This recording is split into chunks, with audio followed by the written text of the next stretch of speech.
nothing but love for you, baby. I got nothing but love for you, honey. Overcome a lot of bullshit. I think if everything was easy, we wouldn't be as creative. It comes what comes, another humdrum. Diddy jump drunk. Some young bum got stuck. 1, 2, 3, 4, 5, 6. Things like that because it'd just be too easy, be like a cakewalk, man. So I wouldn't change nothing. I think the fight is good. I think we should all just keep fighting. Artists, I heavy hits, coming with back tricks and pretty chicks. In control of my whole stroll. Yo, I got no soul. I know you want lots of Jews and stuff. Backyards with swimming pools, bars with stools. The culture of it, or the craft of, you know, the whole rap formula. But it on your home. Instead of a victory, he got a victory. I'm not pressed, I'm on a peaceful journey. They're still like romanced by the videos and the jewelry and the cars.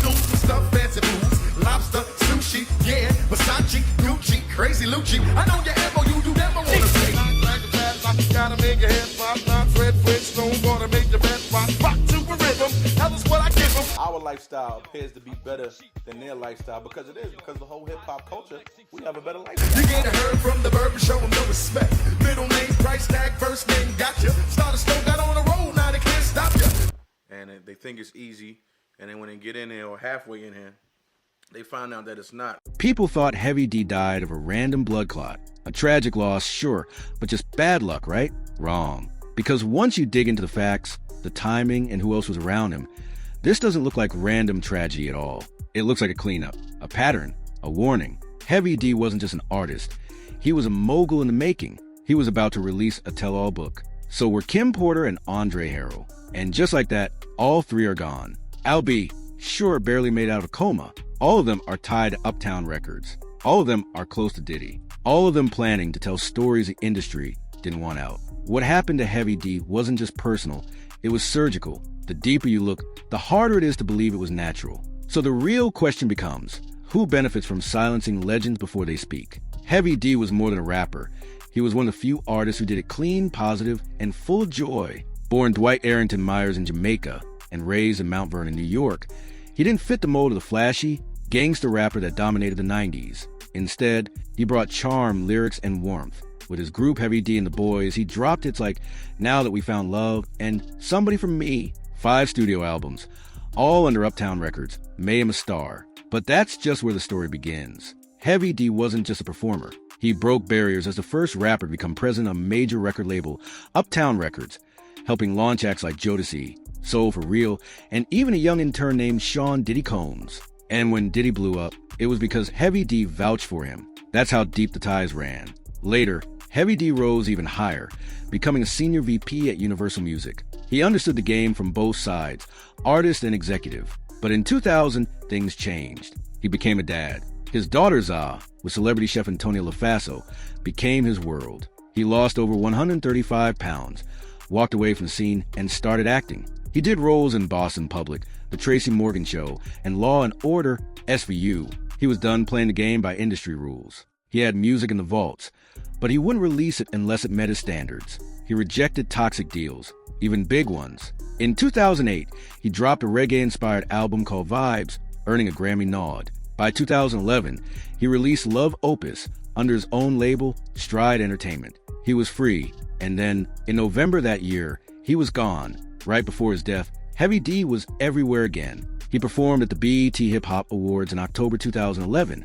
his first performance in 15 years. He lit up the stage. Then he flew to London for a Michael Jackson tribute, another major moment. This wasn't a man winding down. This was a man on fire. He was doing interviews, taking meetings, lining up new projects, and reportedly writing a tell-all book. That's the part that makes people pause, because he wasn't the only one. Kim Porter, Diddy's ex and longtime confidant, was also reportedly writing a memoir before she suddenly died. Andre Harrell, the founder of Uptown Records, died of a heart attack. And Albie, sure, another Uptown artist, slipped into a coma right after starting a documentary. For people, all from the same circle, either dead or near death within a few short years. All of them had one thing in common. They were either writing books or preparing to go public. When Heavy D collapsed outside his Beverly Hills condo on November 8, 2011, the official cause was pulmonary embolism, a blood clot, supposedly from a long flight. They mentioned heart disease, a little pneumonia,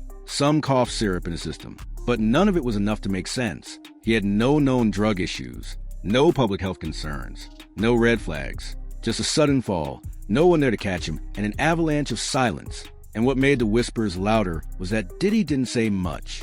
No tribute, no statement fitting for the man who helped build his empire. Just silence. And then came the money trail. Heavy D's brother, Floyd, filed court papers to take over the state. He used a will from 1999, years before Heavy D's daughter was born, to claim everything. Floyd sold the Beverly Hills condo, walked away with over $140,000, and gave Heavy D's daughter just $17,000. He used estate funds for personal expenses, buying appliances, covering his own bills, until a judge stepped in and removed him. Heavy D's daughter finally got full control of what her father left behind, but the damage was done, not just financially, but emotionally. Someone tried to erase Heavy D, not just his voice, but his legacy, all while projects he was working on disappeared, unfinished. The questions haven't stopped since. Why did Heavy D die just when he was about to speak out? Why did Kim Porter also die suddenly, with toxins in her system that were later removed from her autopsy report? Why did Andre Harrell, who founded the label that launched Diddy and Heavy D, also die from a heart attack? Why did LB sure slip into a coma just as he was about to film his life story? And why is Diddy, whose name is tied to every single one of them, never missed a beat? He keeps throwing parties, winning awards, and hosting events, but everyone around him keeps disappearing. Heavy D wasn't just another name on a sad list. He was a gatekeeper, a founder, and more importantly, someone who knew too much. People around him believe he didn't just die, he was removed. Strategically, the idea that poisons exist that mimic heart attacks and pneumonia isn't science fiction, it's confirmed. And when you line up the facts, Heavy D's case fits right into that shadowy pattern. Because this isn't just about death, it's about timing, control, silence. Heavy D was clean, no drugs, no alcohol. The toxicology report confirmed it. Yet somehow, rumors were floated, overdoses, addiction, bad choices. None of it stuck, but it created doubt, confusion, just enough smoke to distract from the fire. There were even whispers about medical negligence, that when he collapsed, emergency services didn't arrive fast enough, that the response was mishandled, and nobody followed up. No full investigation, just a shrug and a funeral. And people moved on, but the pattern didn't stop. The people who were trying to write, speak, and expose things kept vanishing. The story kept repeating. And the one constant? Uptown Records. And Diddy, Heavy D wasn't loud about his independence, but he made moves. He left major labels, turned down deals, reclaimed his power. And in an industry where control is everything, that's dangerous. It's no longer theory. It's a pattern. Heavy D's latest news isn't about a man dying. It's about a man being erased. Quietly, efficiently, the same way Kim Porter was.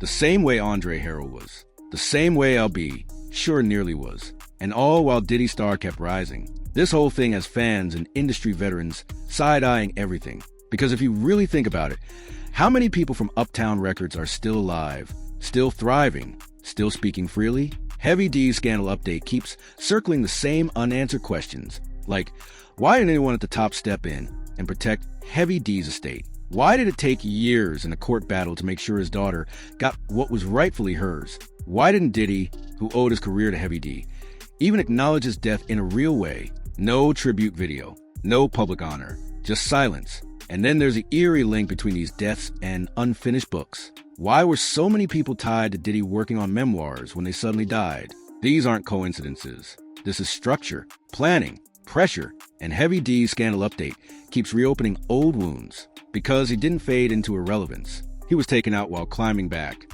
after performing again, after becoming his own boss. He was setting the stage for a new chapter, not a final one. And yet, the final page was written for him.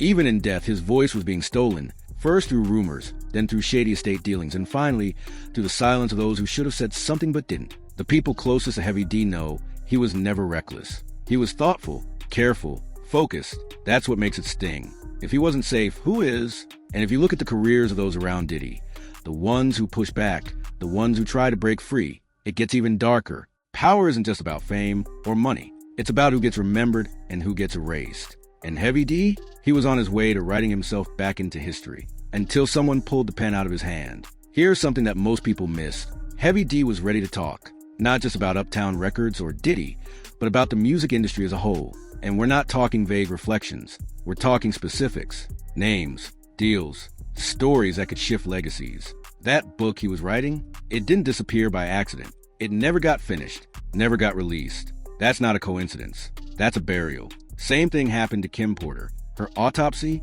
originally said homicide, then changed, quietly. Al B. Sure's coma happened right after announcing his documentary. This isn't random. It's a pattern of silence. And silence is currency when you're protecting an empire. Heavy D's latest news keeps exposing just how many people have paid the price for trying to speak. And you know what else is wild? His final BET performance. He smiled, danced, hit every beat like a man who had nothing but future ahead of him.